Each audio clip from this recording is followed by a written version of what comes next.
ক্বালু কাইফা নুকাল্লিমু মান কানা ফিল মাহদি সাবিয়্যা। তখন ইহুদিরা বলল, চালাকি করো না মারিয়াম, একদিনের শিশু বাচ্চা, তার সাথে আমরা কিভাবে কথা বলবো? সে কি কথা বোঝে না কথা বলতে জানে? চালাকি করো না, তুমি কথা বলো, তুমি বলো, পরিচয় কি বলো? মায়ের কোল থেকে ঈসা আলাইহিস সালাম তখন নিজে কথা বলতে শুরু করে দিলেন। ক্বালা ইন্নী আব্দুল্লাহ আতানিয়াল কিতাবা ওয়া জাআলানি নাবিয়্যা। হযরত ঈসা আলাইহিস সালাম বললেন, আমার পরিচয় তোমরা জানতে চাও? ও ইহুদিরা, আমার পরিচয় শোনো। ইন্নী আব্দুল্লাহ, আমার পরিচয় হলো আমি আল্লাহর গোলাম। কি পরিচয় দিলেন? ইন্নী আব্দুল্লাহ। কথা বলেন সবাই, ইন্নী আব্দুল্লাহ, আমি আল্লাহর গোলাম। এ হলো ঈসা নবীর কথা, মায়ের কোলে শুয়ে শুয়ে কইছে। আর আজকে 250 কোটি খ্রিস্টানকে বলুন ঈসা নবীর পরিচয় কি? তারা কয় ঈসা ইবনুল্লাহ। ঈসা বলল কি আর তারা বলল? ইবনুল্লাহ হলো আল্লাহর ছেলে। وقالت النصارى المسيح ابن الله। আল্লাহ কুরআন মাজিদে বলছেন, খ্রিস্টানরা বলে ঈসা মাসিহ আল্লাহর ছেলে। এবার আপনারা একটা আওয়াজ করে বলুন তো, আল্লাহর কোনো ছেলে আছে? আল্লাহর কোনো মেয়ে আছে? লাম ইয়ালিদ ওয়া লাম ইউলাদ। ঈসা নবী বললেন ইন্নী আব্দুল্লাহ, খ্রিস্টানরা বলে ঈসা ইবনুল্লাহ। নবীর কথার সাথে উম্মতের কথার মিল না বেমিল? এই বেমিল হওয়ার কারণে সবগুলো মুশরিক হয়ে গেল, কাফের হয়ে গেল। আরেকটা জায়গায় ঝামেলা করছে, ওয়াইযা ক্বালা ঈসা ইবনু মারইয়াম ইয়া বনি ইসরাঈল ইন্নী রাসূলুল্লাহি ইলাইকুম মুসাদ্দিকান লিমা বাইনা ইয়াদাইয়া মিনাত তাওরাত ওয়া মুবাশশিরাম বিরাসূলিন ইয়াতি মিন বা'দি ইসমুহু আহমদ। সুবহানাল্লাহ। আল্লাহ তাআলা বলছে হযরত ঈসা নবী তার উম্মতদেরকে বলো, ও বনি ইসরাইলের লোকেরা শোনো, ইন্নী রাসূলুল্লাহি ইলাইকুম, আমি তোমাদের কাছে আল্লাহর রাসূল। তবে আমি কিন্তু শেষ রাসূল না। ইয়াতি মিন বা'দি ইসমুহু আহমদ, আমার পরে আরেকজন নবী আসবে। সুবহানাল্লাহ পড়েন। মুবাশশিরাম বিরাসূল, আমি একজন রাসূলের সুসংবাদ দিচ্ছি। ইয়াতি মিন বাদি, যে নবী আমার পরে আসবে, ইসমুহু আহমদ, তার নাম হবে আহমদ। আমাদের নবীর যে কয়টা নাম আছে, ওই নামের মাঝে আহমদ একটা নাম আছে না নাই? নবী ঈসা তার উম্মতদেরকে বলে গেলেন, আমার পরে একজন রাসূল আসবে। মুবাশশিরাম বিরাসূলিন ইয়াতি মিন বাদি ইসমুহু। এবার আপনাদের কাছে আমি একটু জানবো, এই 250 কোটি খ্রিস্টান কি আহমদ মুহাম্মদ নামে এই রাসূলকে গ্রহণ করেছে? তাই নবীর কথার সাথে মিল নাই, 250 কোটি খ্রিস্টান কাফের, জাহান্নাম। চোর ধরে হাত কেটে দাও, এমন আইন আল্লাহর কোরআনে আছে না নাই? আমার নবী মুহাম্মদ সাল্লাল্লাহু আলাইহি ওয়াসাল্লাম তো বলেছেন, আমার মেয়ে ফাতেমা যদি চুরি করে, আমি ফাতেমার হাতটাও কেটে দেব। আচ্ছা, চোর ধরে হাত কাটতে হয়, আমার রাসূল কেটেছেন, কাটতে বলেছেন, এই খবরটা আপনাদের সবার কাছে আছে না নাই? একটু জোরে বলেন তো, চোর ধরে হাত কাটা নফল না ফরজ? তো রাসূল এই কথার সাথে আপনাদের কাজের মিলে 52 বছরে বাংলাদেশে কয়বার হয়েছে? হয়েছে? আচ্ছা, জেনা করলে 100 বেত লাগাতে হবে। الزانية والزاني فاجلدوا كل واحد منهما 100 جلدة। সূরা নূরের মাঝে এই আয়াতখানা আছে না নাই? আছে। আমার রাসূলের যোগে জেনা করছে, 100 বেত লাগাইছে। বিবাহিত জেনা করলে পাথর মাইরা হত্যা করছে, এমন হাদিস আছে না নাই?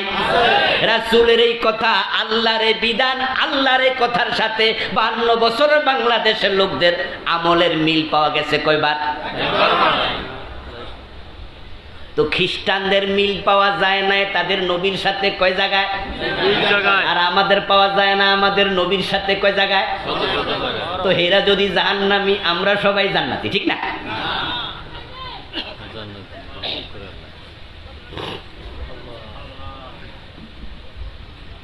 قال النبي صلى الله عليه وسلم كل أمة يضلل فلن تجد له وليا مرشدا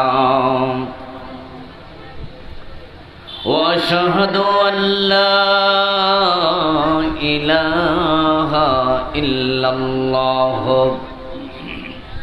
وأن محمدًا عبده ورسوله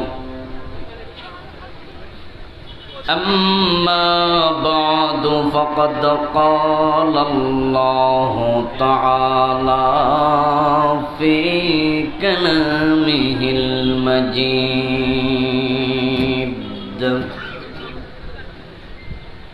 أعوذ بالله من الشيطان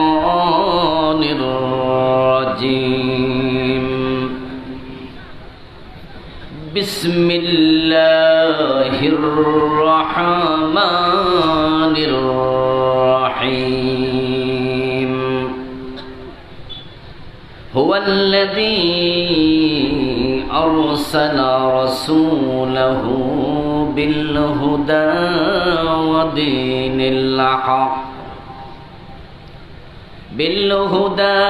ودين الحق ليظهره على الدين كله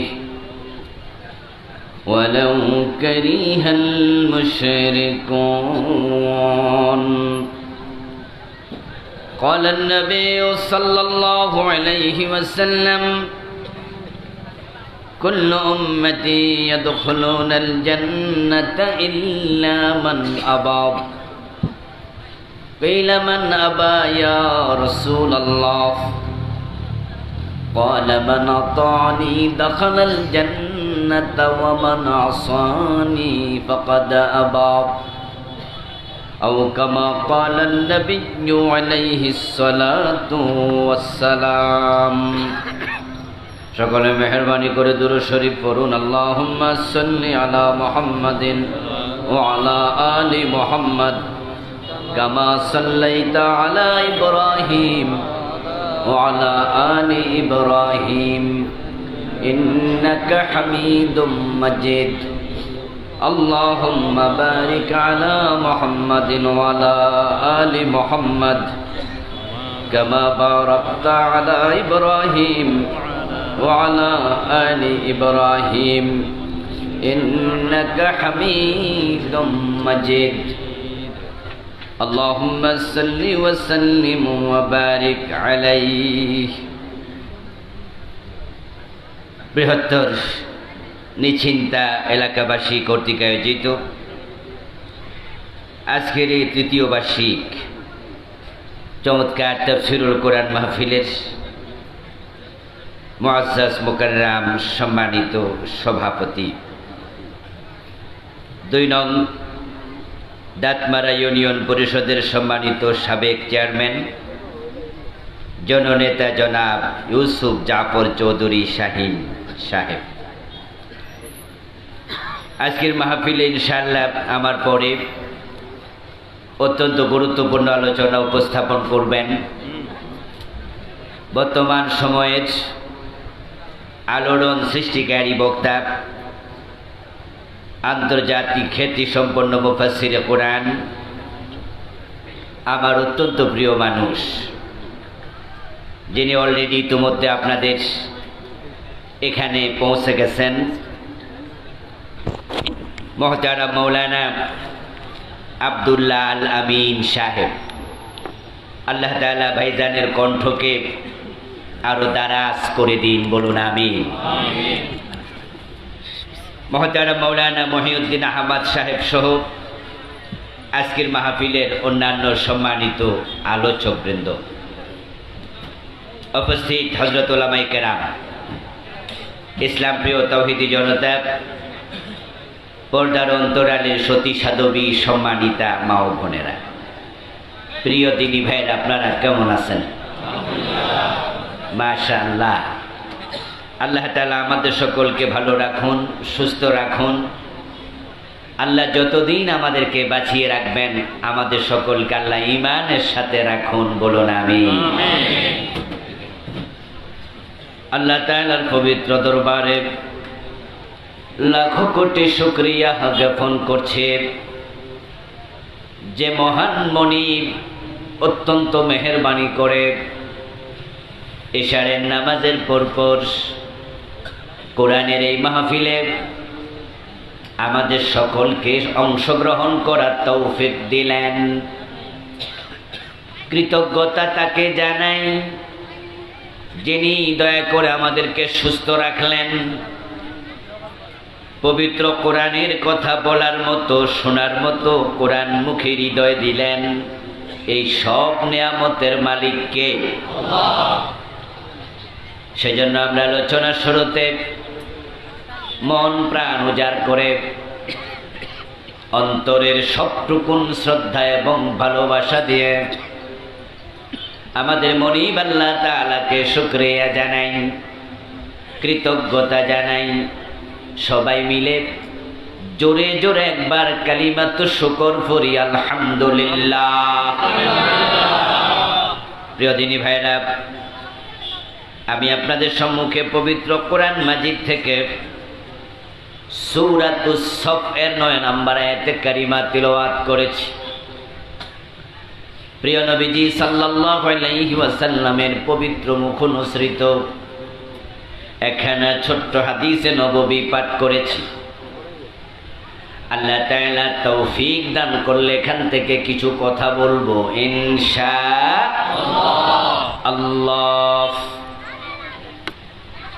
সূরাতুস সফের 9 নম্বর আয়াতে কারিমাতে আল্লাহ তাআলা বিশ্ব নবী মুহাম্মদুর রাসূলুল্লাহ সাল্লাল্লাহু আলাইহি ওয়াসাল্লামকে পৃথিবীতে কেন পাঠিয়েছেন সে প্রসঙ্গে আলোচনা করেছেন। রাসূল দুনিয়ায় কেন এসেছেন, আল্লাহ তাআলা রাসূল সাল্লাল্লাহু আলাইহি ওয়াসাল্লামকে কেন পাঠাইছেন, এই বিষয়টা আমাদের জানা দরকার আছে কিনা? আছে। কারণ আমরা তার উম্মত। নবীকে অনুসরণ করা উম্মতের জন্য নফল না ফরজ? ফরজে কিফায়া না ফরজে আইন? মানতেই হবে, নবীকে মানার কোনো বিকল্প নেই। এখন নবীকে মানতে হলে নবী কেন এসেছেন সেটা জানতেই হবে। মানা আগে না জানা আগে? মাশাআল্লাহ, উত্তর সঠিক। এজন্য কোরআন মাজিদে যত আয়াত আল্লাহ নাজিল করলেন, 1 নম্বর আয়াত যেটা ছিল সেটা কি? ইকরা বিসমি রাব্বিকাল্লাযী খালাক। পড়ো পড়ো, পড়লে জানা যাবে। যারা জানতে চায়, যারা জানে, তারা সকলে পড়ে, ঠিক না? যে যত পড়িবে সে ততই জানিবে। জানার কোনো বিকল্প নাই। এই জন্য ইলমের গুরুত্ব আল্লাহ তাআলার কাছে এতটাই বেশি, আল্লাহ কোরআন মাজিদের প্রথম শব্দটাই নাজিল করলেন ইকরা, পড়ো।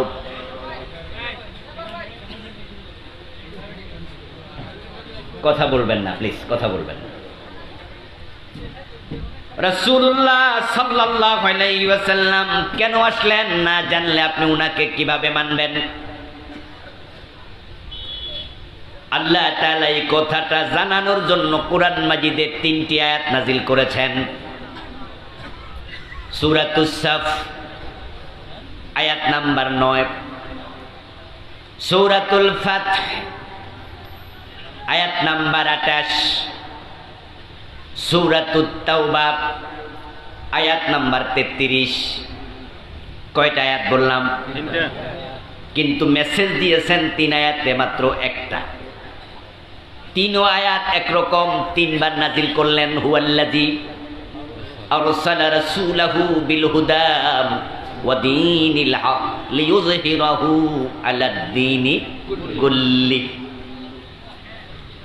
3 আয়াত আল্লাহ তাআলা একই কথা বললেন যে আমি আমার রাসূলকে কোরআন সহ দ্বীন হক ইসলাম সহ কেন পাঠিয়েছি শোনো। আল্লাহর হাবিব সাল্লাল্লাহু আলাইহি ওয়াসাল্লামকে না মানলে, অনুসরণ না করলে জান্নাত পাওয়া অসম্ভব।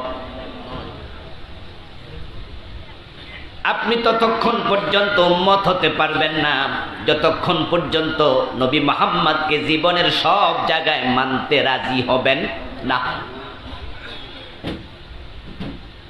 উম্মতের জীবন নবীর সাথে হুবহু মিলতে হবে।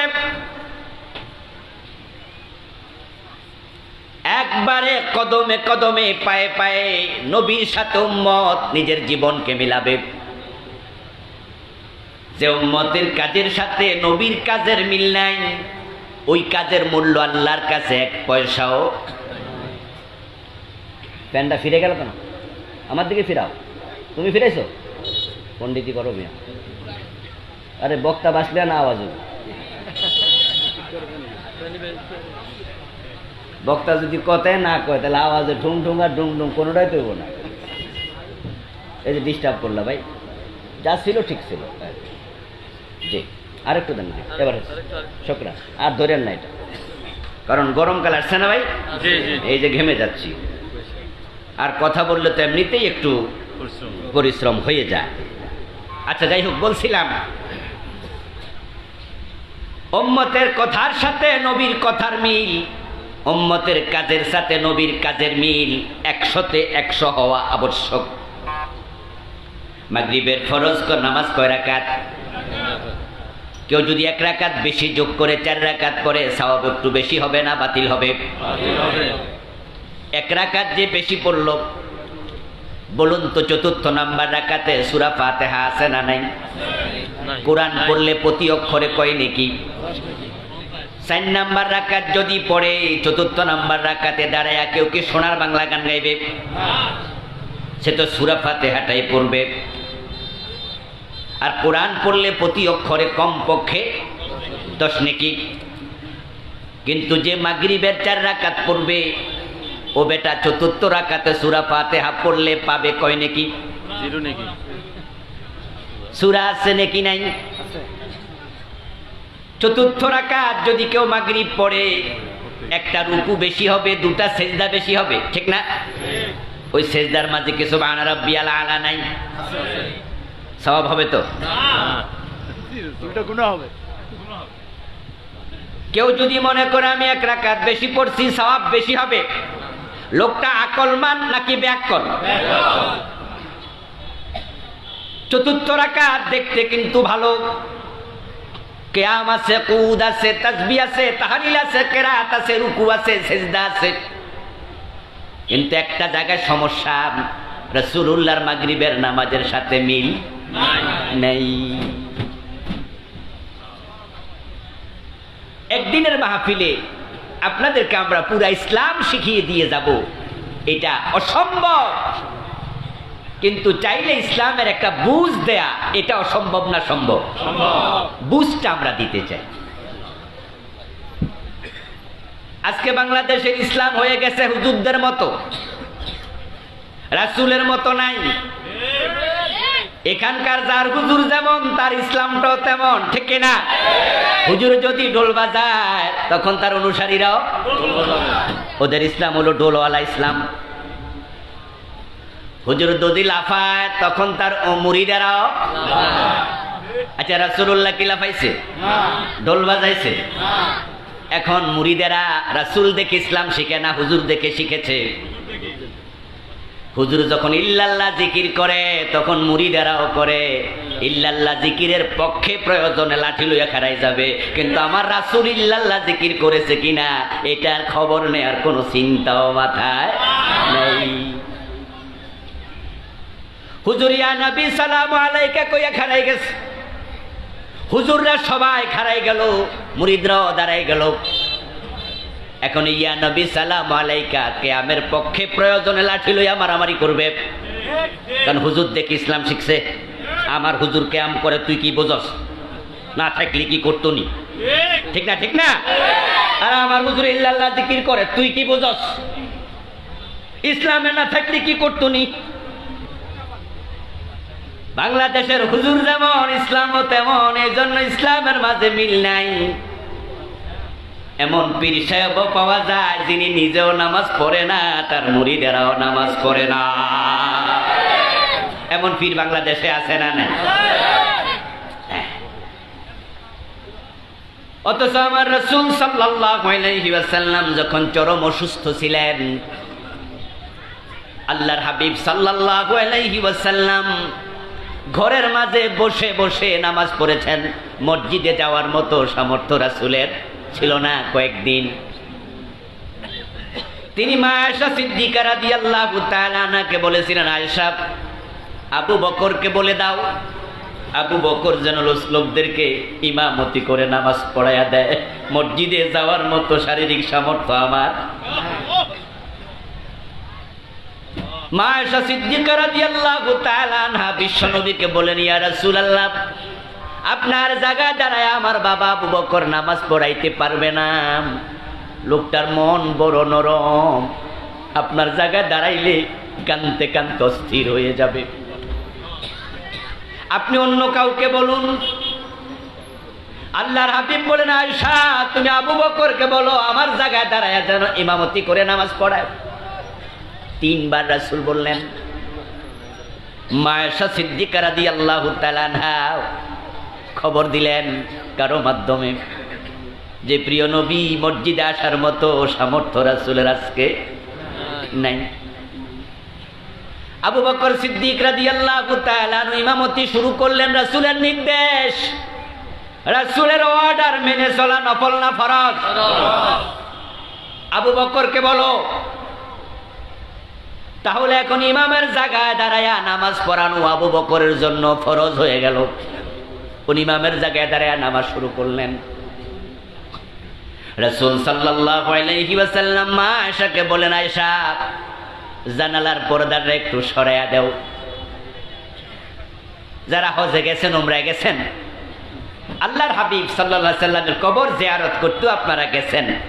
রাসূলের আজকে যেই কবর, আল্লাহর হাবিবের কবরের চারপাশে বাউন্ডারি ওয়াল আছে, এই পাশে হচ্ছে রিয়াজুল জান্নাহ নামক জায়গা, এটাই রাসূলের মসজিদ। এই পাশে ছিল মা আয়েশার হুজরা, এই পাশে রাসূলুল্লাহর মসজিদ, মাঝখানে পাটিশান একটা বেড়া। আবু বকর সিদ্দিক নামাজ পড়াচ্ছেন। মা আয়েশা সিদ্দিকা রাদিয়াল্লাহু তাআলা আনহা পর্দার কাপড়টা একটু সরাইয়া দিলেন। প্রিয় নবীজি দেখলেন কিভাবে সাহাবারা আল্লাহকে সিজদা করছে, জামাতবদ্ধভাবে নামাজ পড়ছে। আল্লাহর হাবিবের চোখ বেয়ে বেয়ে পানি পড়ে দাঁড়িয়ে ভিজতে শুরু করলো। মা আয়েশা বলেন, ইয়া রাসূলুল্লাহ, আপনি কি কষ্ট পাচ্ছেন? আল্লাহর হাবিব বলেন, আয়েশা, এটা কষ্টের কান্না নয়, বরং আমার আনন্দের কান্না। এই নামাজ কেমনে পড়তে হয়, ইসলাম কেমনে মানতে হয়, এটা শিখানোর জন্যই তো আল্লাহ আমারে পাঠাইছে। আজকে আমি মসজিদে নাই, কিন্তু আমার আবু বকর আমার সাহাবাদেরকে নিয়ে কত সুন্দর করে জামাতে দাঁড়ায়া নামাজ পড়তেছে, আনন্দে আমি কান্না করছি। নামাজ শেষ, পরবর্তী ওয়াক্ত আসলো। আবু বকর সিদ্দিক রাদিয়াল্লাহু তাআলা আনহু আবার ইমামের জায়গায় দাঁড়ায়া নামাজ শুরু করলেন। রাসূল সাল্লাল্লাহু আলাইহি ওয়াসাল্লাম এর মাঝে তিনি কিছুটা সুস্থতা বোধ করলেন। এবার তিনি ডাকলেন, দুজন সাহাবীকে ডাকা হলো, হযরত আলী, হযরত হামজা। কোন বর্ণনা পাওয়া যায় হযরত আব্বাস রাদিয়াল্লাহু তাআলা আনহু রাসূলের চাচা। আরেকজন রাসূলের চাচাতো ভাই, দুজনকে ডাকা হলো। রাসূল সাল্লাল্লাহু আলাইহি সাল্লাম দুজনের কাঁধের মাঝে হাত রাখলেন, পা ছেঁচায়া ছেঁচায়া টানতে টানতে ভর দিয়া প্রিয় নবী মসজিদে জামাতের সাথে নামাজ পড়ার জন্য হাজির হয়ে গেলেন। আল্লাহর হাবিব সাল্লাল্লাহু আলাইহি ওয়াসাল্লাম মসজিদে যখন ঢুকলেন তখন আবু বকর নামাজের ইমামতি চলছে, নামাজ চলমান।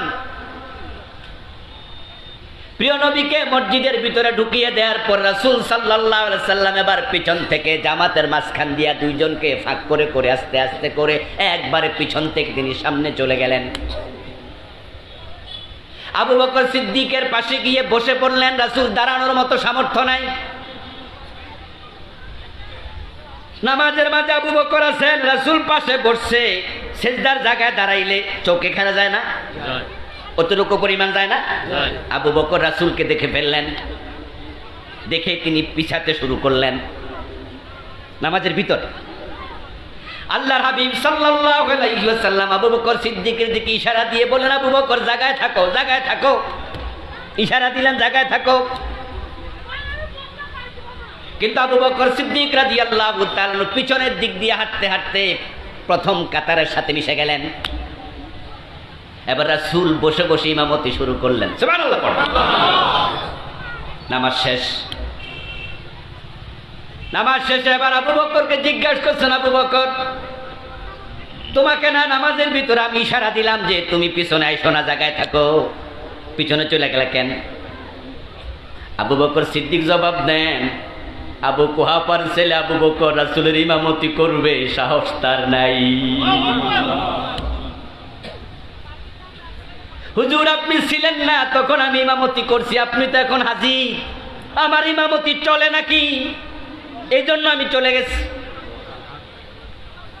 এই ঘটনাটা আমি হাদিসটা যে জন্য শুনালাম কারণ হলো আমার রাসূল অসুস্থ অবস্থায় দুইজনের কাঁধে ভর দিয়া নামাজে যায়, আর আমার দেশের পীর সাহেব কয় নামাজ লাগে না। মুরিদরাও বিশ্বাস করলো, শুধু ভণ্ড পীরের কথা শুনে নামাজ ছেড়ে দিয়েছে এমন মুরিদ বাংলাদেশে আছে না? না। আচ্ছা, যেই লোকগুলো পীরের মুরিদ হইয়া নামাজ ছাড়ছে তারা কি হিন্দু সন্তান? কথা বলতে হবে আপনাদের। তারা কি খ্রিস্টান? তারা কি ইহুদি? তারা কাদের সন্তান? এবার তাদের ইসলামটা কি পীরের মতো না রাসূলের মতো? কোনটা হইল? এই হলো বাংলাদেশের ইসলাম।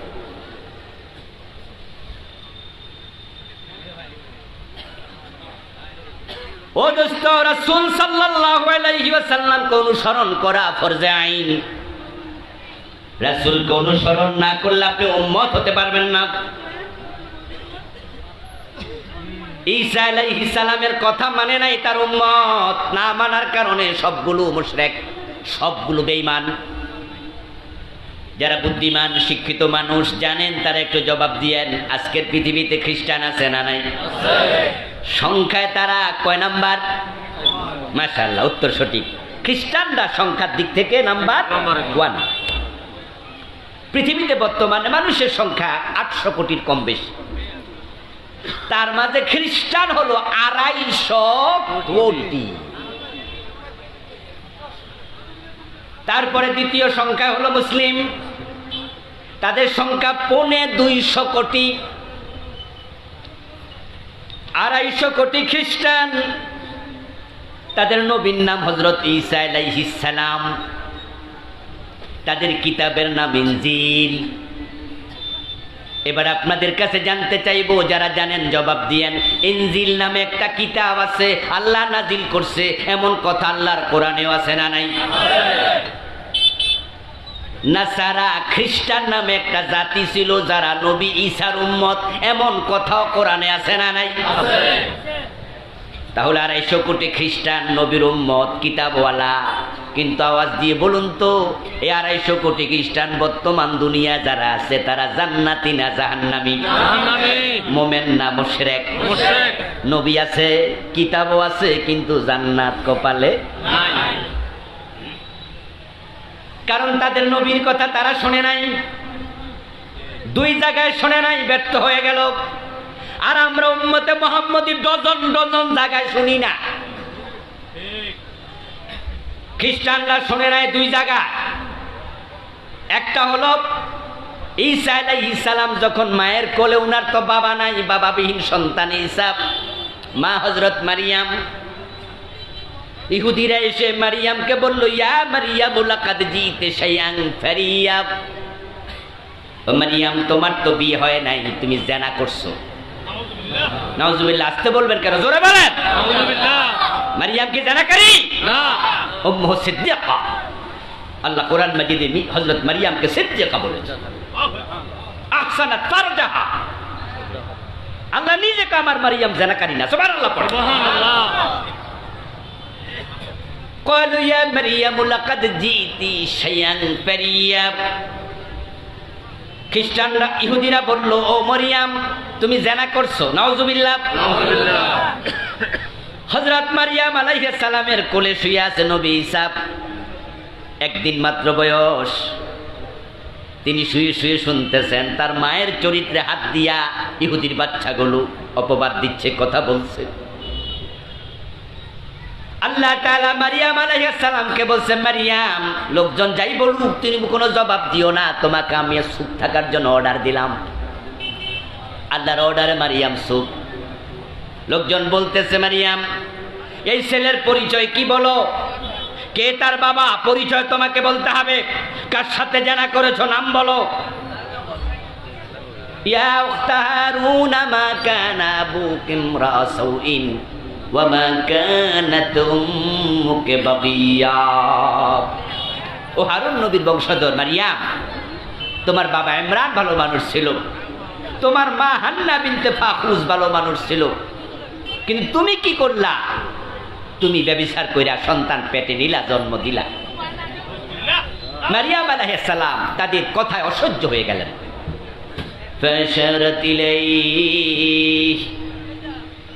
অসহ্য হয়ে তিনি কোলের সন্তান ঈসার দিকে আঙ্গুল দিয়ে ইঙ্গিত করে বললেন, প্রশ্ন যদি করতে চাও আমাকে করো না, তার পরিচয় তার কাছে জানো, প্রশ্ন তাকেই করো। ক্বালু কাইফা নুকাল্লিমু মান কানা ফিল মাহদি সাবিয়্যা।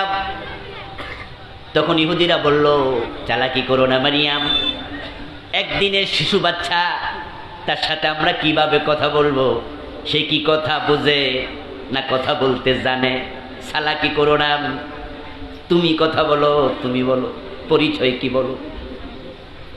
মায়ের কোল থেকে ঈসা আলাইহিস সালাম তখন নিজে কথা বলতে শুরু করে দিলেন।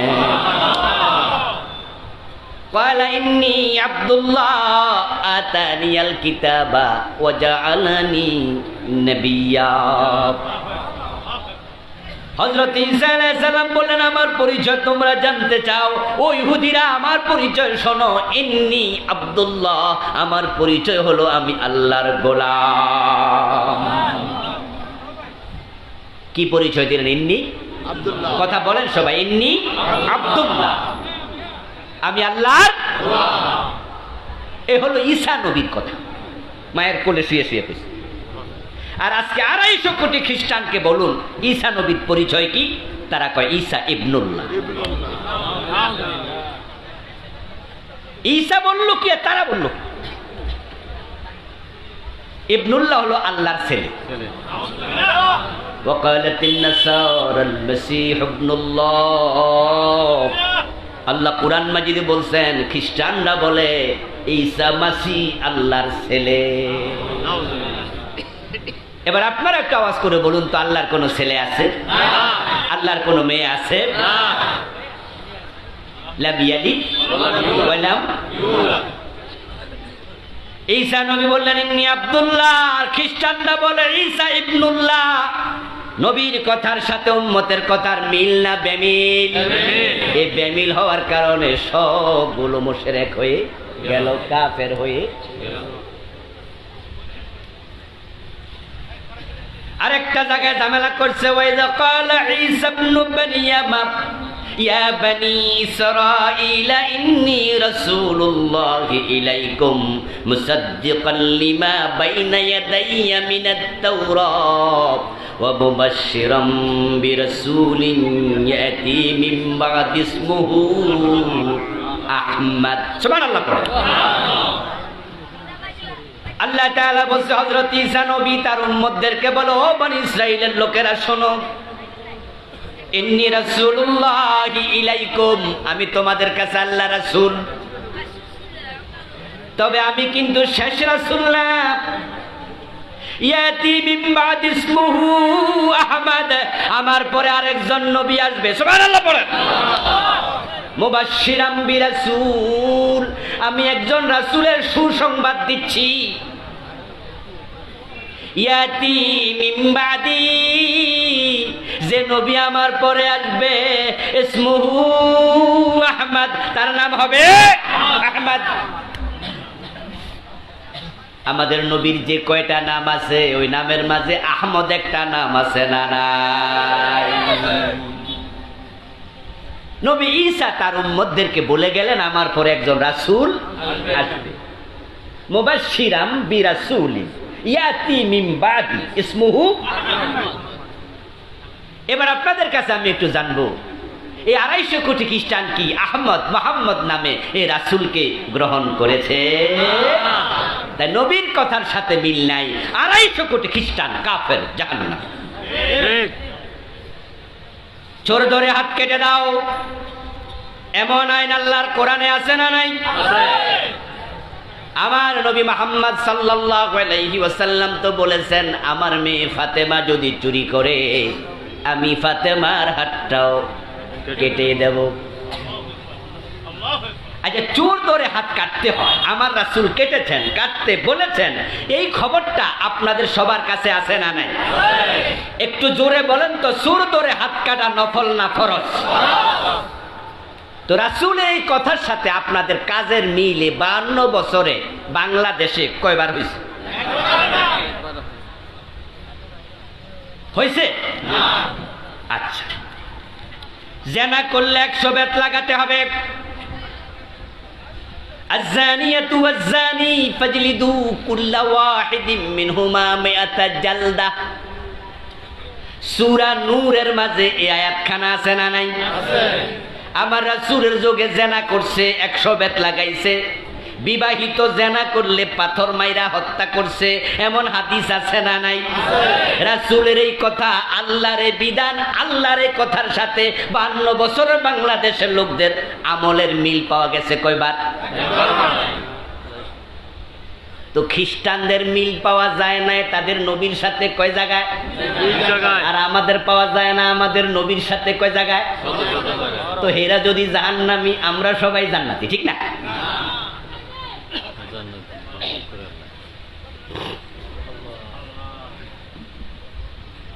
قال النبي صلى الله عليه وسلم كل أمتي يدخلون الجنة إلا من أبى। আমার প্রিয় নবীজি এজন্য বলছেন আমার সব উম্মত জান্নাতে যাবে, তবে অস্বীকারী জান্নাত পাবে না। কিলা ইয়া রাসূলুল্লাহি মান আবা, কোন একজন সাহাবী দাঁড়ায়া প্রশ্ন করলেন, হে রাসূল, অস্বীকারী উম্মত আবার কেডা? এটা তো বুঝলাম না। আমরা তো আপনারে সবাই স্বীকার করে উম্মত হইছি, আবার উম্মত হয়ে অস্বীকার করলো কেডা? قال من أطاعني دخل الجنة ومن عصاني فقد أبى। ও মিয়া ভাই শুনুন, টুপি মাথায় দিয়া মুখে দাঁড়িয়ে রেখে রমজানের রোজা রেখে মসজিদে 5 ওয়াক্ত নামাজ পড়ে নিজেকে জান্নাতি ভাববেন না। যেই লোকেরা কাদিয়ানি, আমাদের বাংলাদেশে কাদিয়ানি আছে না নাই? ওই কাদিয়ানি গুলার মসজিদ আছে কিনা? নামাজ পড়ে কিনা? টুপি দাঁড়িয়ে আছে না নাই? এই রমজানের রোজা রাখে নাই? বলুন তো, কাদিয়ানিরা মুমিন না কাফের?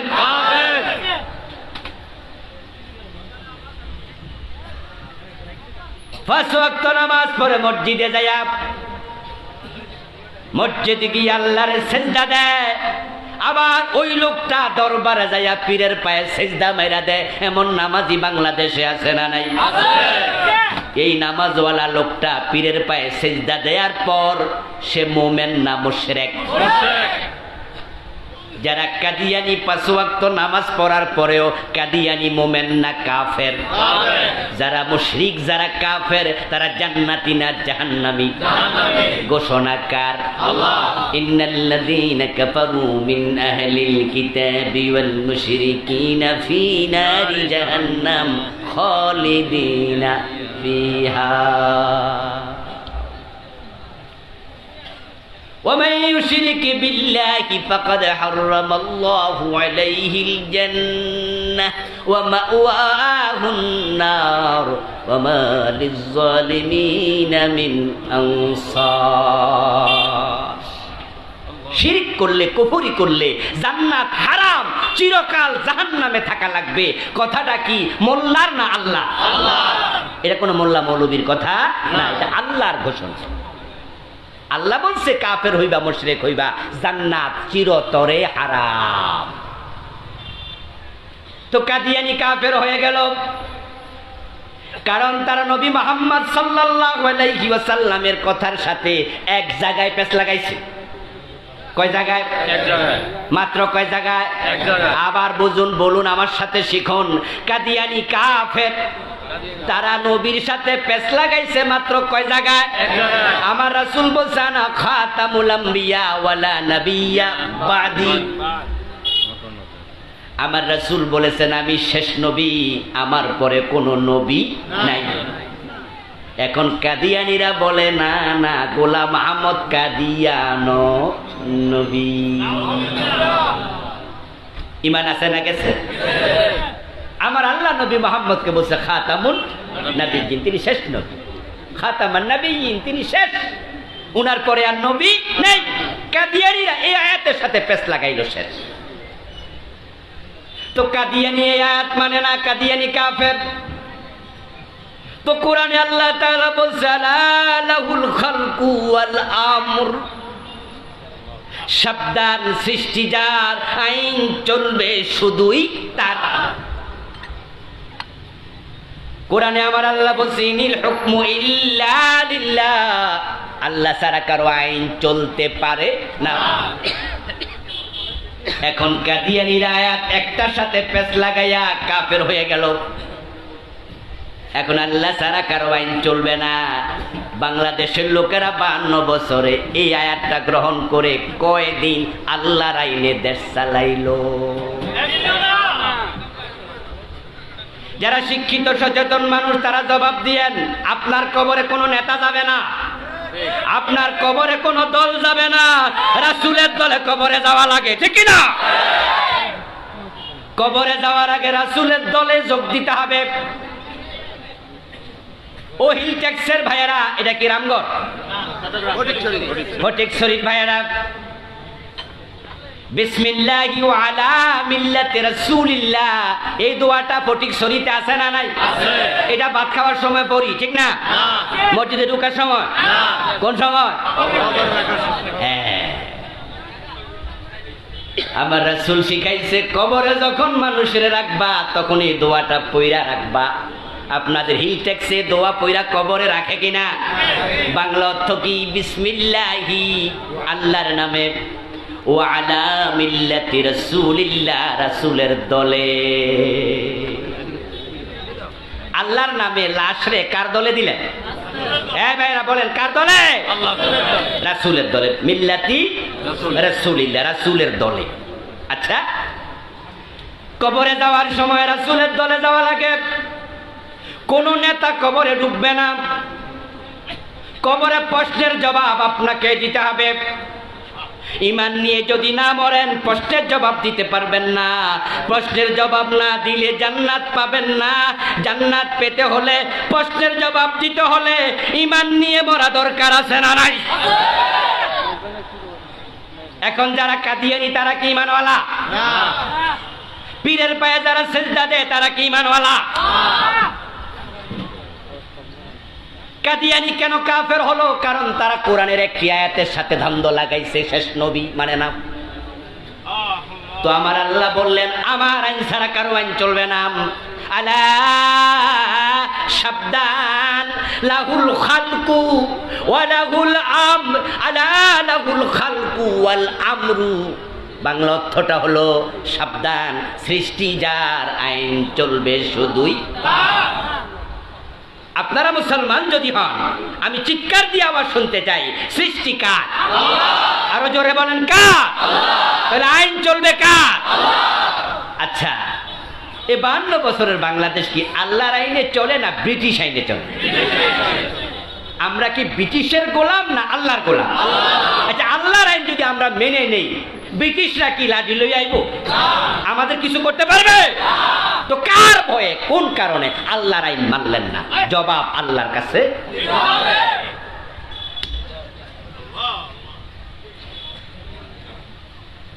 কিলা ইয়া রাসূলুল্লাহি ওয়া মান আবা, কোন একজন সাহাবী প্রশ্ন করলেন, হে আল্লাহর রাসূল, অস্বীকারী উম্মত আবার কে যে জান্নাত পাবে না? ক্বালা মান আতানি দাখালাল জান্নাহ ওয়া মান আসানি ফাকাদ আবা। আমার রাসূল সংক্ষেপে জবাব দিলেন যে আমি নবীকে অনুসরণ করে সে জান্নাতে ঢুকবে, যে আমি নবীকে অনুসরণ করে জীবন চালায় না সে অস্বীকারী, তার কপালে জান্নাত নাই। জান্নাতে যদি আপনি যেতে চান, আমার ভাইরা অনেকে দাঁড়ায় আছে, বসার জায়গা পাচ্ছে না, অথচ ভিতরে কিছু জায়গা কিন্তু ফাঁকে ফোকরে আমরা দেখতে পাচ্ছি। মাহফিল কমিটি আমাকে এটা লিখে দিছে যে হুজুর, উনাদেরকে একটু অনুরোধ করলে উনারা একটু আগাইতো, অন্য মুসলমানের উপকার হইতো। অন্যের উপকার করলে আপনার কোনো ক্ষতি আছে? দয়া করে পরোপকার করুন প্লিজ। যার সামনে এক বিগত জায়গা আছে, আপনিও একটু সেটা ফিল আপ করুন জিকিরের সাথে। লা ইলাহা ইল্লাল্লাহ। এই মাইকওয়ালাকে, এই মাইক মিনিট শোনো তো ভাই, এখানে আসো। লা ইলাহা ইল্লাল্লাহ। আপনারা মেহরবানি করে খালি জায়গা ফিল আপ করেন। আর বাইরে যারা দাঁড়ায় আছেন, এই চান্সের ভিতরে ঢোকেন। এই তুমি এটা হরণ আমার কানে দাও, এইদিকে আওয়াজ আসে, কোন একদিক থেকে সরাসরি আমার কানে দাও। হরণ এটা না, সাউন্ড বক্স নয়। ওই ওটা দি দাও। জিকির করুন লা ইলাহা ইল্লাল্লাহ।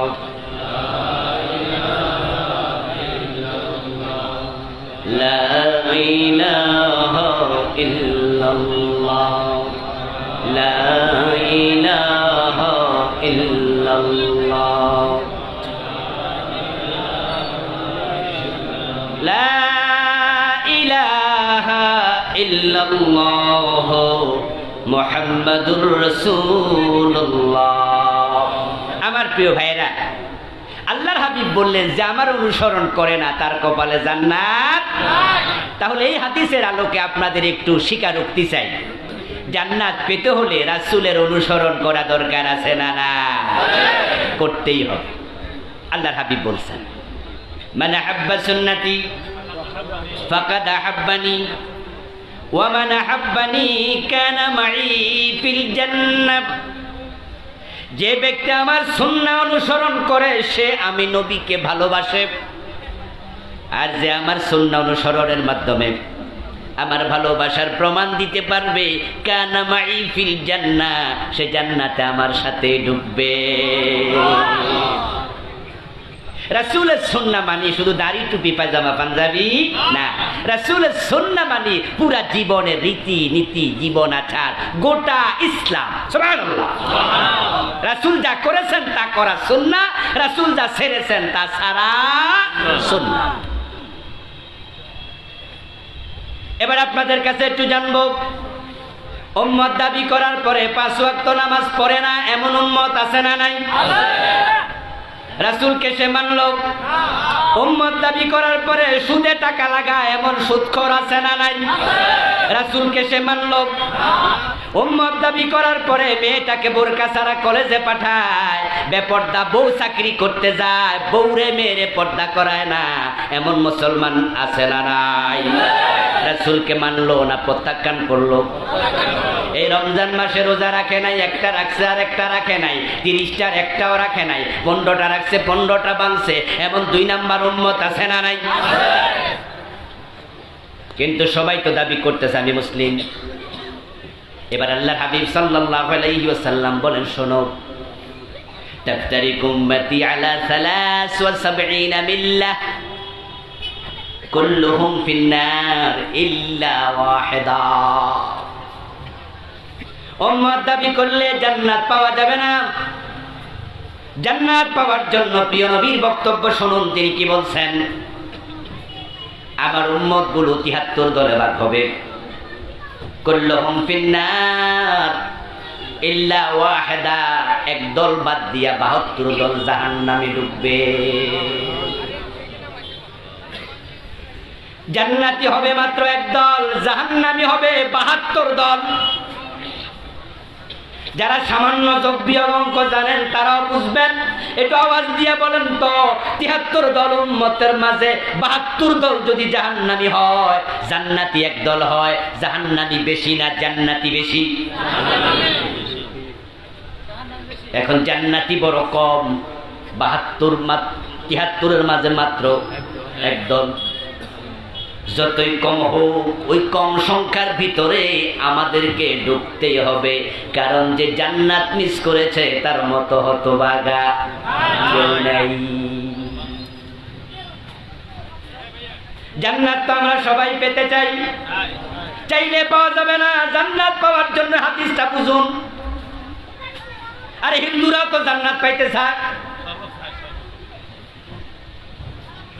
আপনাদের হ্যাঁকো বাজার যাইয়া দেখবেন, অনেক হিন্দু আছে যাদের দোকানের মাঝে মরা বাবার ছবিটা নেয়া ছবির মাঝে লিখে রাখে স্বর্গীয় সত্যেন্দ্র নারায়ণ দত্ত, স্বর্গীয় শ্যামল চন্দ্র বাবু, আছে না? ও বেটাও তার বাবারে স্বর্গে অলরেডি পাঠাই। স্বর্গ আর জান্নাত জিনিস কি দুইটা নাকি? কয় জিনিস?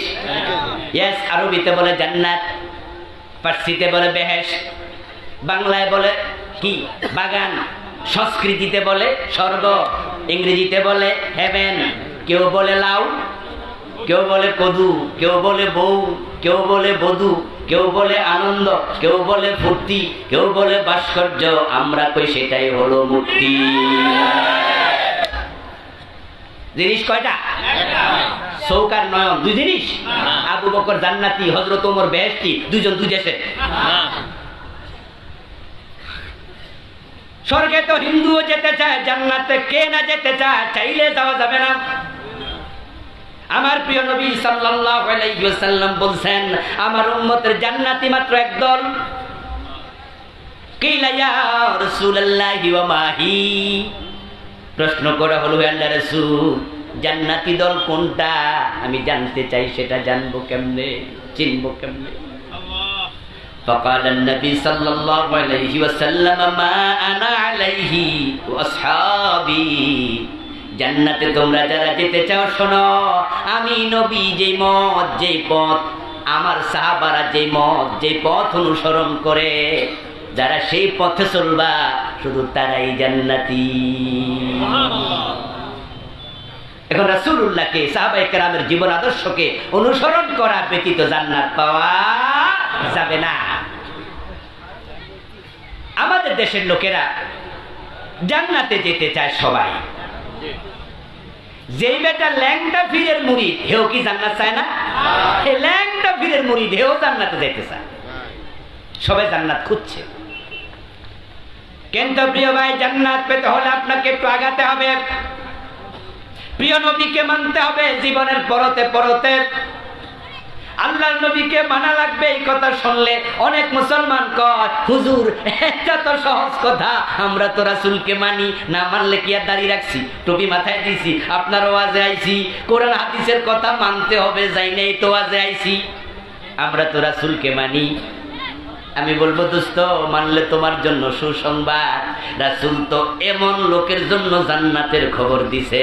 কিন্তু একটা জায়গায় ঝামেলা, অধিকাংশ বাংলাদেশির বদভ্যাস হলো, তারা রাসূল মানে ততক্ষণ সুবিধা আছে যতক্ষণ,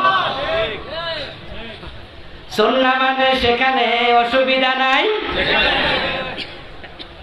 অসুবিধা যেখানে, ইসলাম মানে না। আর সেখানে দেখবেন আপনি মসজিদে গেলে সবাই রাসূলের সুন্নাহ মানে, সব মুসলমান একমত। এজন্য মসজিদে আমরা সবাই ঢুকি কোন পা দিয়ে? বের হই কোন পা দিয়ে? মসজিদে ঢুকে আমরা আল্লাহু আকবার বলে নামাজ শুরু করি, কারো দ্বিমত নাই। সালাম ফিরিয়ে নামাজ শেষ করি, কারো দ্বিমত নাই। আমরা মসজিদে যতক্ষণ থাকি আল্লাহ ছাড়া কারো আইন মানি না। ইমাম যদি ভুল করে আমরা ইমামকে অনুসরণ করি না, লোকমা দেই। আল্লাহর আইনের বাহিরে ইমাম গেলে হেরো সারি না, আল্লাহরে মানি না, কইল কেডা? রাসূল মানি না, কইল কেডা? ইমাম যদি বাবা হয়, ছেলে যদি তার মুক্তাদি হয়, বাবা যদি জোহরের নামাজ 2 রাকাত পড়ে সালাম ফিরায় দেয়, ছেলে মুক্তাদি সালাম ফিরাবে না বাবারেও লোকমা দেবে? বাবা হইলো সার নাই, আমার রাসূল জোহর পড়ছে কয় রাকাত ফরজ? 4 রাকাত। তো বাবা সালাম ফিরে লোকেন, বাবারেও মানি না। আচ্ছা, পীর সাহেব যদি ইমাম হয়, মুরিদ যদি মুক্তাদি হয়, পীর সাহেব যদি 2 রাকাত জোহরের নামাজ পড়ার পরে আর তাহিয়াতু পড়ার জন্য না বইসা খাড়াইয়া যায়, মুরিদরা খাড়াইবো না লোকমা দিব? কারণ 2 রাকাত পড়ার পর আমার রাসূল বসে আর তাহিয়াতু পড়ছে, হুজুর আপনি ভুল করছেন, আমনেরও মানি না। কিন্তু মুসল্লিগুলা যখন মসজিদে নামাজ শেষ করে আদালতের চেয়ারে হাকিম হইয়া বসে, তখন আল্লাহর আইনে রাসূলের হাদিসের আলোকে একটা মামলার রায়ও দেয় না। মসজিদে গেলে আল্লাহর ছাড়া কারোরে মানে না, বাপেরও না, বীরেরও না। কিন্তু আদালতের চেয়ারে বইয়া ব্রিটিশ আইন ছাড়া আর কিছু মানে না। জোহরের নামাজে গেল জজ কোর্টের জজ সাহেব, ইমাম সাহেব জোহরের 2 রাকাত ফরজ পড়ার পরে ভুলে আত্তাহিয়াতু না পইরা খাড়াইয়া গেছে। পিছন দিয়া জজ সাহেব লোকমা মেরা দিছে, কারণ জজ সাহেব জানে 2 রাকাত পড়ার পর আত্তাহিয়াতুর প্রথম বৈঠকটা ওয়াজিব, এটা তরক করবে, এটা হতে পারে না। আমার রাসূলের সাথে ইমাম সাহেবের এই কামনা মিলে নাই, তাই জজ দিল লোকমা। কারণ জজ আল্লাহ এবং রাসূলকে মানে, এই জন্য জজ সাহেব লোকমা দিছে। ইমাম সাহেব জজ সাহেবের লোকমা ঠুন্না দাঁড়ানোতে বইয়া গেছে, আত্তাহিয়াতু পইরা তারপরে সালাম ফিরাইছে। যদিও মাসালা হলো যদি দাঁড়ায়া যায় তাহলে আর বসবে না, কারণ পা সোজা হইয়া গেলে ফরজ কিয়াম করা ফরজ, ফরজ থেকে ওয়াজিবের দিকে আর ফিরবে না। কিন্তু জজের কণ্ঠ শুনা হুজুর বুঝা লাইছে আজকের লোকমা যেই সেই লোকে নাই। জজের লোকমা শুনা বইয়া গেছে কারণ হতে, তারপরে আবার সালাম ফিরাইয়া সাউ সেজদা মাও সেজদা দিয়া নামাজ শেষ করলো। জজ সাহেব মনে মনে বলল, রাসূলের সুন্নাহর বাহিরে হুজুর গেছে, হুজুরদের লোকমা দিছি, আল্লাহ জান্নাত আমার না দিয়া দেখ, আর আমি তো আল্লাহরে মানি, রাসূলরে মানি। কিন্তু যখন ওই জজ আদালতের চেয়ারে বসে চোরের মামলার রায় দেয়, তখন কোরআনের মাঝে চোর ধরে হাত কেটে দাও এমন আইন আছে না নাই?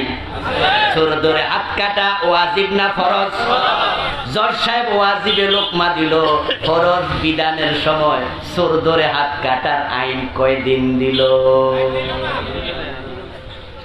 ওয়াজিবে সিরিয়াস, ফরজের খবর নাই। আমাদের দেশের বেনামাজির কুরবান দেওয়ার মতো। আপনাদের এই হিল ট্যাক্সে ফটিকছড়িতে 5 ওয়াক্ত নামাজ পড়ে না, অথচ কুরবানি দেয়, এমন লোক আছে না নাই? হ্যাঁ, কুরবান তো আইতাছে, এখন থেকে মুছে তেল দিচ্ছে, গোস্ত খাওয়া লাগবো, কষ্ট যেন না লাগে, দাগ যেন না লাগে। কুরবানির গরু কিনতে কিনতে আসরের নামাজ কাজা করে আলায়, গরু বাড়িতে আনতে আনতে মাগরিব কাজা করে আলায়, জবাই করার সময় গোসলেন্ডা দিয়া ফরজ ছুড়ে দেয়, এমন কুরবানওয়ালা আছে না নাই? ওয়াজিব নিয়ে ব্যস্ত, ফরজের এটা কি আকেল জ্ঞানবান মুসলিম না ব্যাককল? তো যে জজ সাহেব হুজুরের ওয়াজিবে লোকমা দিল, আল্লাহর আইনে চোর ধরে হাত কাটার ফরজ বিধান বুঝলো না, ওটাকে আকলমান জজ বলার কোন সুযোগ আছে? রাসূলুল্লাহ সাল্লাল্লাহু আলাইহি ওয়াসাল্লাম কে অনুসরণ হুজুর আমরা করি না, কইলো কে? এক বিগত লম্বা একটা মেসওয়াক হাতে নেন, এই ফটিকছড়ির যতগুলা মসজিদ আছে সবগুলো ইমাম সাহেবের কাছে যান, একটা সাদা কাগজ নেবেন, আর একটা 3 টাকা দামের কলম নেবেন, 5 টাকা দামের কলম নেবেন। হুজুরদের কাছে মাসআলা জিজ্ঞাসা করবেন, হুজুর মেসওয়াক করার বিধান কি, আমরা একটু জানতে চাই, বিধানটা একটু বলুন। দেখবেন সব হুজুর একমত হয়ে ফতোয়া দেবে মেসওয়াক করা সুন্নাহ। আপনি প্রশ্ন করবেন, হুজুর ঘটনা কি? 200 মসজিদে গেলাম, 200 হুজুর একমত, সবাই একই ফতোয়া দিল মেসওয়াক করা সুন্নাহ। হুজুর ঘটনা কি? সবার ফতোয়া একরকম হয়ে গেল।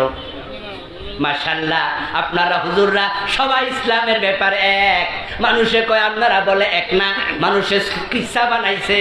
2 জন এমএ পাস এক কম্বলের নিচে ঘুমাইতে পারে, কিন্তু 2 জন হুজুর নাকি এক কম্বলের নিচে।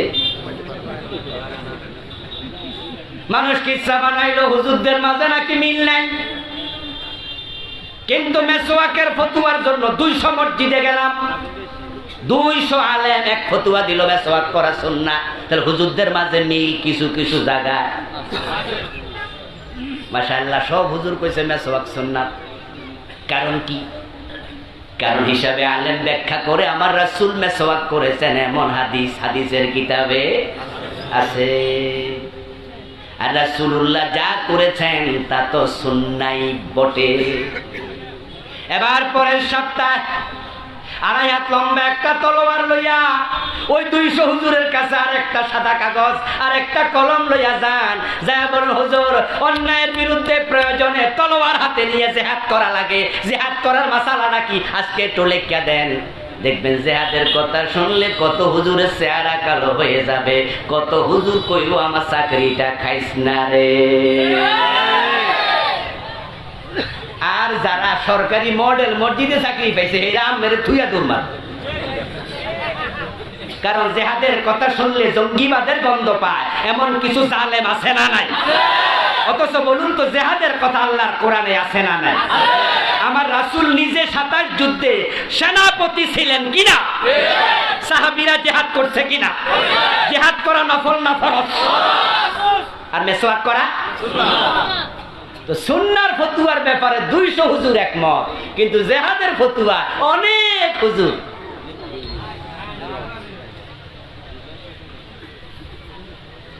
ও মুসলমান শোনো, কুরআন মাজিদে নামাজের কথা আছে 80 বারের বেশি, রোজার কথা আছে মাত্র 4-5 বার, হজের কথা আছে মাত্র 2-3 বার, যাকাতের কথা আছে 70-এর কম বেশি, কিন্তু জিহাদের কথা আছে কোরআনে ডিরেক্ট ইনডিরেক্ট 500 বার। কিন্তু আবার জিহাদ বলতে বাংলা ভাইয়ের মতো মানুষ মাইরা গাছে ঝুলানো বোঝা যাবে না। জিহাদের ভুল ব্যাখ্যা করে এমন লোক আছে না নাই?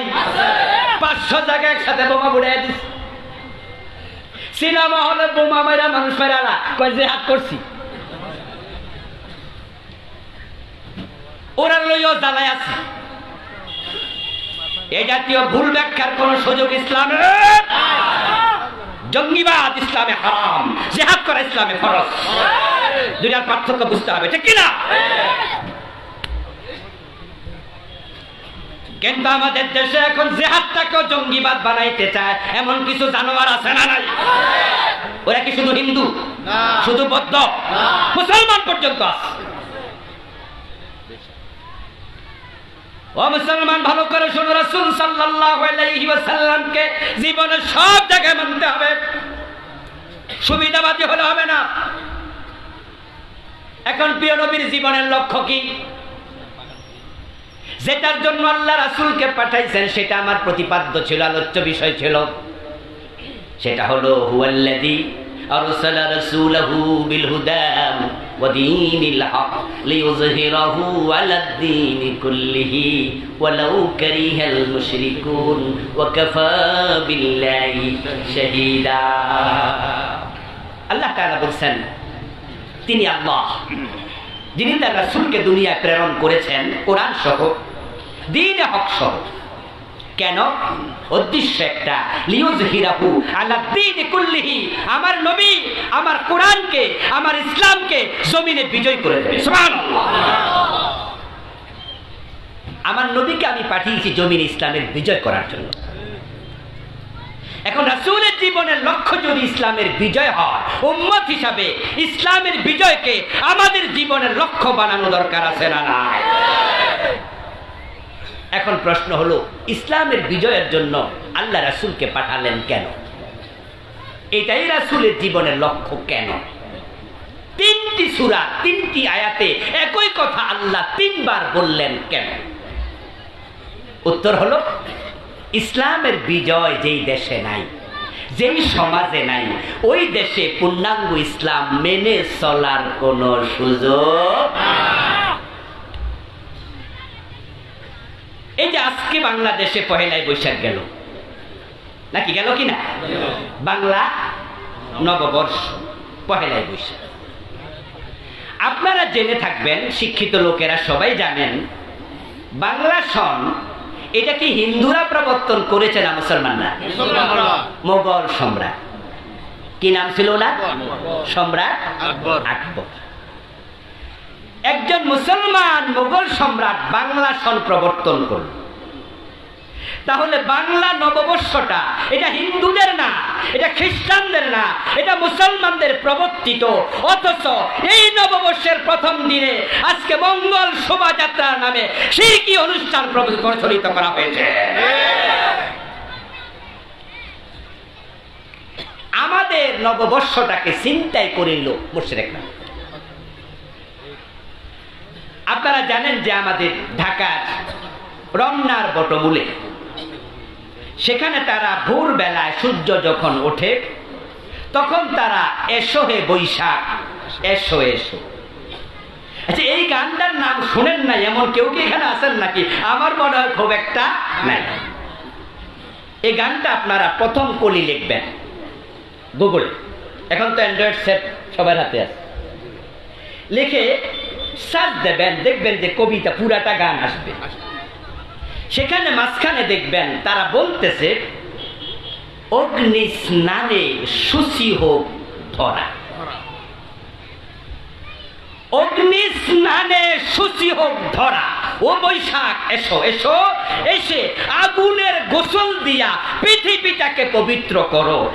আগুন দিয়া জ্বালাইলে লাশ পবিত্র হয়, তাই হিন্দুরা লাশ আগুন দিয়া জ্বালায়। তারা বলছে পৃথিবীকে আগুন দিয়া জ্বালাইয়া পবিত্র করো। এটা কি ধর্ম বিশ্বাস আমাদের না হিন্দুদের? হিন্দুদের। অথচ গানটা যারা গাইছে তারা কি হিন্দু সবাই?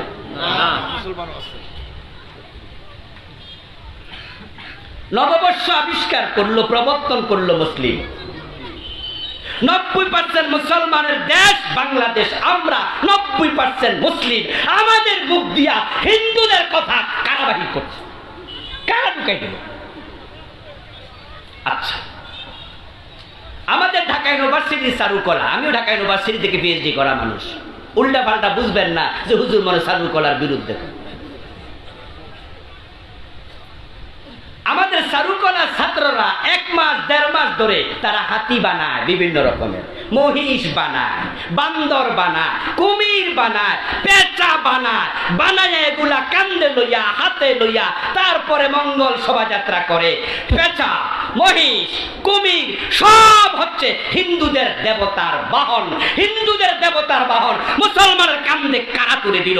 এর পিছনে ষড়যন্ত্র আছে না নাই?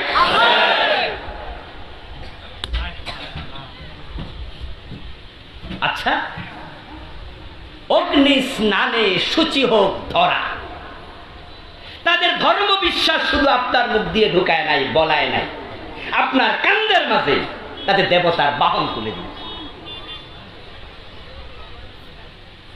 ও মুসলমান, তাকায় দেখো, কুরবান যখন আমরা করি, আমাদের কোরবানের সময় কিছু কিছু সুশীল আছে, তারা পত্র পত্রিকায় লেখে একদিনে এতগুলা গরু জবাই কইরা প্রাণী ধ্বংস করা হচ্ছে, অথচ পয়লায় বৈশাখ ইলিশ মাছ খাইয়া ইলিশ মাছ সাফ কইরা দেয়, এর বিরুদ্ধে কেউ কথা বলতে দেখা যায় না। আচ্ছা, গরু যদি প্রাণ থাকে, ইলিশ মাছের প্রাণ নাই? আছে। একদিনে এতগুলো গরু জবাই করলে যদি প্রাণী বধ হয়, ওরা প্রাণী হিতৈষী, তো ইলিশ মাছ সব খাইয়ালাও, তখন চুপ কেন? এ প্রতিটা কাজের পিছনে লম্বা হাত আছে, ষড়যন্ত্র আছে। মুসলমান দিন দিন আপনাদেরকে ইসলাম থেকে দূরে সরানোর ষড়যন্ত্র চলছে। মুসলমানদেরকে সজাগ হওয়া দরকার আছে না? না, সজাগ হতে হবে।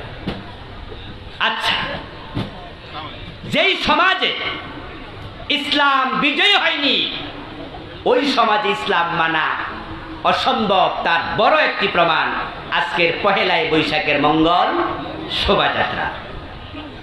আচ্ছা, এবার আসেন, আমাদের বাংলাদেশে 99% আমরা মুসলমান। আপনাদের কাছে আমি কিছু প্রশ্ন করব, মেহমানরা আসছে, ওনাদেরকে বরণ করুন, বসতে দিন। আমাদের দেশে আমাদের সে বড় বড় আলেম ওলামা যারা ছিলেন, হুজুররা যারা ছিলেন, তারা কি সুদের পক্ষে ছিলেন না বিপক্ষে ছিলেন? সুদের বিপক্ষে ওয়াজ করতে করতে বড় বড় হুজুররা মরে গেছে। আওয়াজ করে বলুন তো, সুদ কি মারা গেছে না আরো জোয়ান হয়েছে? সুদ খাওয়া জায়েজ না হারাম? জোরে বলুন, জায়েজ না হারাম? قال النبي صلى الله عليه وسلم من أكل درهم ربا وهو يعلم أنه أشد من 36 زينة। প্রিয় নবীজি বলেছেন, যে ব্যক্তি জেনে শুনে 1 টাকা সুদ খেল, তার আমলনামায় 36 বার জেনার গুনাহ লিখে দেয়া হলো। 1 টাকা সুদ খেলে 36 বার জেনা, 100 টাকা সুদ খেলে 3600 বার জেনা, 1000 টাকা সুদ খেলে 36,000 বার হয় জেনা। অন্য হাদিসে আছে, প্রিয় নবীজি বলছেন, রিবা 73 বাবান আইসারুহা ইয়ানকিহু রাজুলু উম্মাহু। সুদ খেলে বড় বড় 73টা গুনাহ হয়, সবচেয়ে ছোট গুনাহটা হলো নিজের মায়ের সাথে জিনা করা।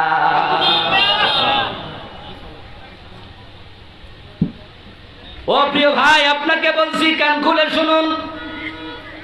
সুদ খেলে 1 টাকা 76 বা আপনার 36 বার জিনা হয়। 73 গুনার মাঝে মায়ের সাথে জিনা করা সবচেয়ে ছোট গুনাহটা হয়। এবার বলুন তো, বাংলাদেশে সুদ আছে না নাই? রাষ্ট্রায়ত্ত যতগুলো সরকারি ব্যাংক আছে সবগুলো সরাসরি সুদ শব্দ ঘোষণা দিয়া লেনদেন করছে। এই যে ফটিকছড়ি আজকের মাহফিল, হাজার হাজার জনতা, আমাদের স্টেজে আমরা যারা আছি, প্যান্ডেলের নিচে যারা বসে আছেন, আমরা সবাই মিলে যদি ঘন্টা খানেক সময় লাগাতার সুদের বিরুদ্ধে কথা বলি, মিছিল করি, স্লোগান দেই, বাংলাদেশের সুদ বন্ধ হবে না। ওয়াজ করে সুদ বন্ধ করা সম্ভব না। কিন্তু আবার বলুন তো, ইসলাম যদি বিজয়ী হয়ে যায়, কোরআনের আইনে দেশটা যদি চলা শুরু হয়ে যায়, যদি আইন বানানো হয় সুদ চলবে না, আইন দিয়া সুদ বন্ধ করার সিদ্ধান্ত নেওয়ার সুযোগ আছে না? না, দিনের বিজয় না হলে ওয়াজ দিয়া কোনোদিন সুদ বন্ধ হবে না।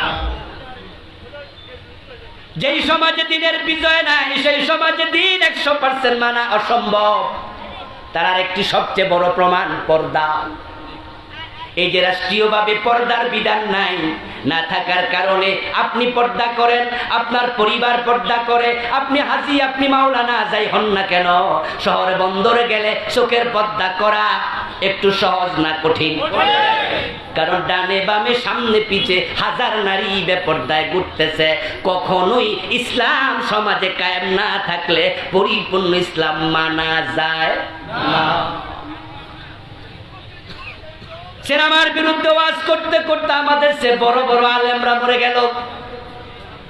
এখন সিনেমা তো মরে নাই, বরং এতটাই জোয়ান হয়েছে। আমাদের যৌবনকালে সিনেমা যারা দেখতো, দেখার জন্য হলে যাওয়া লাগতো, এখন হলে যাওয়া লাগে না। যুবকদের হাতে হাতে মোবাইল ফোন, মোবাইলের ফোনের ভিতরে সিনেমা হল আছে না নাই? ওয়াজ করলে কি সিনেমা বন্ধ হয়ে যাবে? বরং বাংলাদেশ ভারত যৌথ প্রযোজনায় ছবি হচ্ছে। শুধু বাংলাদেশের ছবি যথেষ্ট না, ইন্ডিয়া থেকে ছবি আমদানি হয়, ওইগুলো হলের মাঝে চালায়, এমন জায়গায় পোস্টার লাগায় যেখানে কানা বেড়ার চোখ। সিনেমার নায়িকা দেখার জন্য হলে যাওয়া লাগে না, 150 টাকা দিয়া বাজারে একটা আয়না কিনবেন, গোসল কইরা একটু আয়নার সামনে খাড়াইয়া নিজের চুলগুলো একটু সাইজ করবেন, আয়না কিনা বাড়ি দাইয়া দেখবেন আয়নার পিছনে নায়িকা ভিড়ি।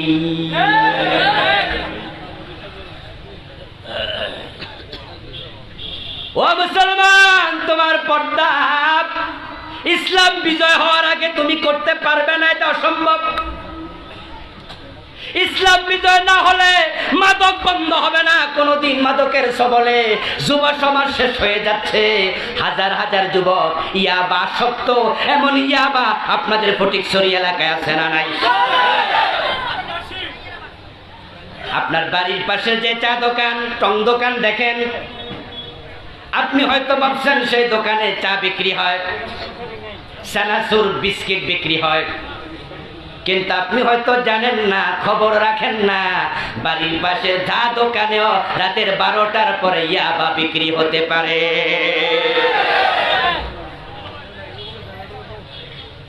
অথচ ইয়াবার বিরুদ্ধে, মাদকের বিরুদ্ধে আমাদের সরকার সিরিয়াস। মাননীয় স্বরাষ্ট্রমন্ত্রী মহোদয় প্রায়শই তিনি ঘোষণা দেন মদের ব্যাপারে জিরো টলারেন্স। মাঝে মাঝে পত্র পত্রিকায় দেখেছেন মাদক যারা বিক্রি করে তাদের লাশ বিভিন্ন জায়গায় পাওয়া গেছে, র‍্যাব তাদেরকে গুলি করে পর্যন্ত হত্যা করেছে। এরপরেও বলুন তো, বাংলাদেশে ইয়াবা, গাঁজা, হেরোইন, পেনসিডিল আছে না নাই? 10 বছর আগে যা ছিল তেমন না বেড়েছে? তাহলে সরকার এমন ভাবে সিরিয়াস, তারপরও মাদক কেন কমে নাই? এর কারণটা বের করা দরকার আছে না না? আমার ভাইরা, ইয়াবার সবচেয়ে বিগ রুট যেটা, বড় রাস্তা যেটা, সেটা হচ্ছে আমাদের কক্সবাজারে। ওখানে পুলিশে, বিজিবি, সেনাবাহিনী বিভিন্ন জায়গায় চৌকি আছে, তল্লাশি আছে, এর ফাঁকি দিয়ে চলে আসে। আমার বন্ধু, এইভাবে হবে না। যদি মাদক বন্ধ করতে চাও, ইসলামকে বিজয়ী করে দাও, 80 বেতের আইন চালু করে দাও। 80 বেত 6 মাস লাগাইয়া দেখো, 6 মাসের ব্যবধানে বাংলার সীমানায় মাদক পাওয়া যাবে না।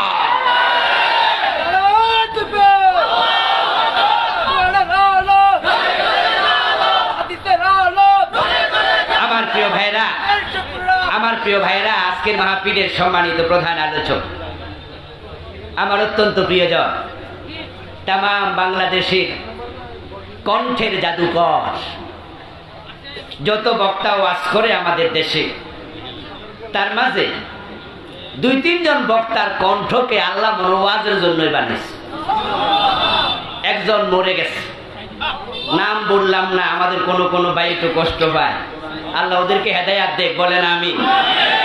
আল্লাহ তার কণ্ঠটা মনোওয়াজের জন্যই বানাইছিল। হাফিজুর রহমান সিদ্দিক, কুয়াকাটার হুজুর, উনারে আমরা ভালোবাসি আল্লাহর দিনের জন্য। আবার মাঝে মাঝে 2-4টা সমালোচনা যদি করিও ইনডিরেক্ট, সেটাও আল্লাহর দিনের জন্য, ব্যক্তিগত কোনো ক্ষোভ, কিন্তু উনার কণ্ঠটা আল্লাহ মনোওয়াজের জন্যই বানাইছে। আরেকজন আমার ভাই, আজকের যিনি আলোচক, প্রধান বক্তা আব্দুল্লাহ আল আমিন, উনার কণ্ঠটাও এতটা শিরিন, এতটা মধুর, আল্লাহ কণ্ঠ মনোওয়াজের জন্যই বানাইছে। তা আমি ভাঙ্গাচুরা কণ্ঠে কিছু কথা বলে গেলাম। ভাই এসেছেন, তিনি কথা বলবেন। আন্তর্জাতিক খ্যাতি সম্পন্ন মুফাসসির কোরআন মুহতারাম মাওলানা আব্দুল্লাহ আল আমিন, দারুণ তেলাওয়াত, দারুণ আলোচনা। আল্লাহ ভাইয়ের কণ্ঠকে তামাম দুনিয়া যা আছে তার সে 100 গুণ বেশি ছড়িয়ে দিন, বলেন আমিন। আমার কথা আমি শেষ করছি এটা বলে, পুলিশ দিয়ে, র‍্যাব দিয়ে, সেনাবাহিনী দিয়ে মাদক বন্ধ করা যাবে না। আল্লাহর আইন শুরু করে দাও, বাস্তবায়ন রাসূলের আইন। 80 বেত করে লাগানো শুরু করো। ওমরের মতো, ওমর যেমন তার ছেলে আবু শাহামাকে ছাড়ে নাই, মদের আইন করো 80 বেত। নেতার ছেলে মদ খাইলে তাকেও ছাড়া যাবে না, উপর থেকে শুরু করে দাও, নিচের লোকের আইন নেতার মতো সোজা হয়ে যাবে। আল্লাহ তাআলা দিন বিজয় করে আমাদের সকলকে আল্লাহর জান্নাতে একসাথে থাকার উপযুক্ত করুন, বলি আমিন। দিন বিজয়ের কাজে আল্লাহ আমাদের সকলকে ঐক্যবদ্ধ হয়ে প্রচেষ্টা চালানোর সুযোগ দিন, তৌফিক দিন। আবারও বলি আমিন। হাদা মা ইনদি ওয়াল ইলমু ইনদাল্লাহ আলাইহি তাওয়াক্কালতু ওয়া ইলাইহি উনীব। আল্লাহ হাফিজ। প্রিয় ভাইরা, মুহতারাম মাওলানা কারি আব্দুল্লাহ আলামিন ভাই এখনই আলোচনা শুরু করবেন। আপনারা মনোযোগ দিয়ে শুনবেন। আপনাদের কাছে আমি দোয়া চাই, আমি আপনাদের জন্য দোয়া করি। আসসালামু আলাইকুম ওয়া রাহমাতুল্লাহি ওয়া বারাকাতুহু।